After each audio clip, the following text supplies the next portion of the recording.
নমস্কার, দিনের বাছাই করা 5টি খবর নিয়ে হাজির আমি সায়ন্তিকা। আপনারা দেখছেন গ্রাম বাংলা। বাঁকুড়া জেলার 10তম বর্ষ জঙ্গলমহল উৎসবের শুভ সূচনা হলো আজ। শিমলাপাল মদন মোহন উচ্চ বিদ্যালয়ে আজ এই শুভ সূচনা হয়। উদ্বোধনী সঙ্গীত ও প্রদীপ প্রজ্বলনের মাধ্যমে ও জঙ্গলমহল উৎসবের শুভ সূচনা হয় আজ। উপস্থিত ছিলেন রাজ্যের মন্ত্রী জ্যোৎস্না মান্ডি, বাঁকুড়ার সাংসদ অরূপ চক্রবর্তী, জেলা শাসক শ্রেয়া দেন, তালডাংরার বিধায়ক ফাল্গুনী সিংহবাবু সহ অন্যান্য বিশিষ্ট ব্যক্তি ও আধিকারিক। বিশিষ্ট ব্যক্তিগণ, মিডিয়া ভাই বন্ধুগণ, ছোট বাচ্চারা, সবাইকে নমস্কার আর জোহার। আপনারা জানেন এই যে পশ্চিমবঙ্গ সরকারের মুখ্যমন্ত্রীর অনুপ্রেরণায় 10ম জঙ্গলমহল উৎসব বাঁকুড়াতে সিমলাপাল মদন মোহন হাই স্কুলের এই মাঠে আজকে উদ্বোধনী অনুষ্ঠান করা হচ্ছে। আজ আর কাল দুদিনের অনুষ্ঠান। আসছে পরবর্তী খবরে। আসানসোল পৌর নিগমের 34তম বোর্ড মিটিং অনুষ্ঠিত হলো আসানসোল নবনির্মিত কল্যাণেশ্বরী অতিথি নিবাসে। এই বোর্ড মিটিং আলোচনা করা হয় উন্নয়ন নিয়ে। পানীয় জল সহ বিভিন্ন উন্নয়নমূলক কাজের বিষয় নিয়ে অনুষ্ঠিত হলো এই বোর্ড মিটিং। উপস্থিত ছিলেন কাউন্সিলর সহ মেয়র পরিষদের সদস্য, ডেপুটি মেয়র এবং ওয়াসিমুল হক সহ অন্যান্যরা। আজকে বালুরঘাটের একটি গুরুত্বপূর্ণ খবরে। অযোধ্যায় রাম মন্দির প্রতিষ্ঠার বর্ষপূর্তি উপলক্ষে বালুরঘাটের লক্ষ্য প্রদীপ প্রজ্বলন। আগামী 22শে জানুয়ারি রাম মন্দির প্রতিষ্ঠার প্রথম বর্ষপূর্তি। সেই উপলক্ষে বালুরঘাটের আত্রাই নদীর সদরঘাটে রাম পূজন, যোগ্য অনুষ্ঠান এবং সন্ধ্যেয় লক্ষ্য প্রদীপ প্রজ্বলনের ও সাংস্কৃতিক অনুষ্ঠানের আয়োজন করেছে বিজেপি। মূলত বালুরঘাট সাংসদ, কেন্দ্রীয় প্রতিমন্ত্রী তথা বিজেপির রাজ্য সভাপতি সুকান্ত মজুমদারের উদ্যোগে দক্ষিণ দিনাজপুর জেলা বিজেপির পক্ষ থেকে রামলালার পূজন এবং সন্ধ্যা আরতির আয়োজন করা হয়েছে। অনুষ্ঠানের চমক হিসেবে থাকছে লক্ষ্য প্রদীপ প্রজ্বলন।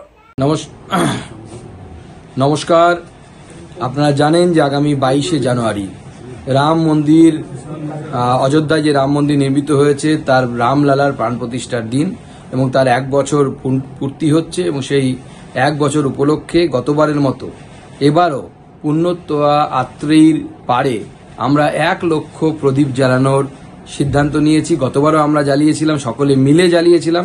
আপনাদের সকলকে আমি অনুরোধ করব, আসুন রামলালার আলো আত্রেয়ী তীরে জ্বালো।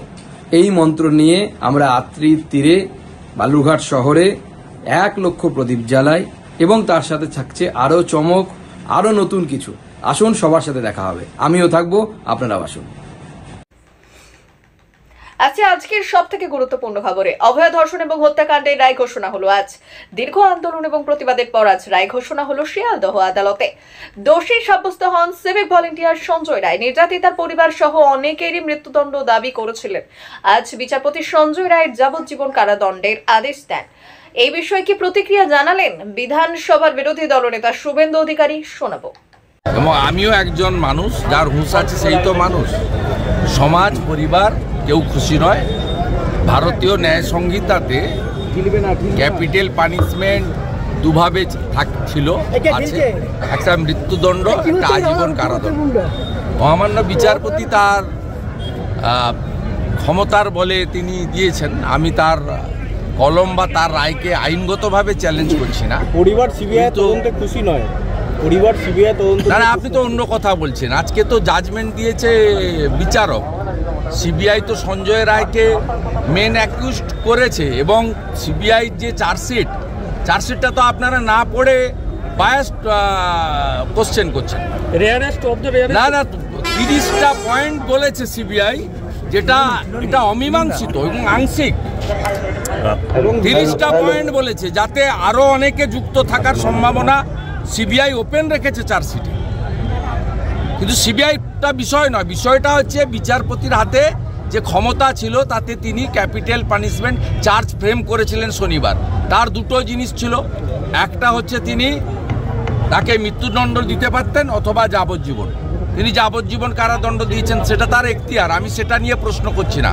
তো আমি বলি, সমাজ, জনগণ, পরিবার কেউ এই রায়ে খুশি নয়। আমি ব্যক্তিগতভাবে খুশি নয়। এই রকম যে এদের জীবজন্তুর সঙ্গে তুলনা করা মুশকিল, এসব লোককে ক্ষুধার্ত নেকড়ের সামনে ছেড়ে দেওয়া উচিত। 17 লক্ষ টাকা। নজর রাখবো আজকের একেবারে অন্তিম খবরে। আবার বিস্ফোরক মিলল মুর্শিদাবাদে। কৃষি জমির পাশে পড়ে থাকা ব্যাগ ভর্তি বোমা। হইচই মুর্শিদাবাদের কান্দি মহকুমা এলাকার বড়োয়ায়।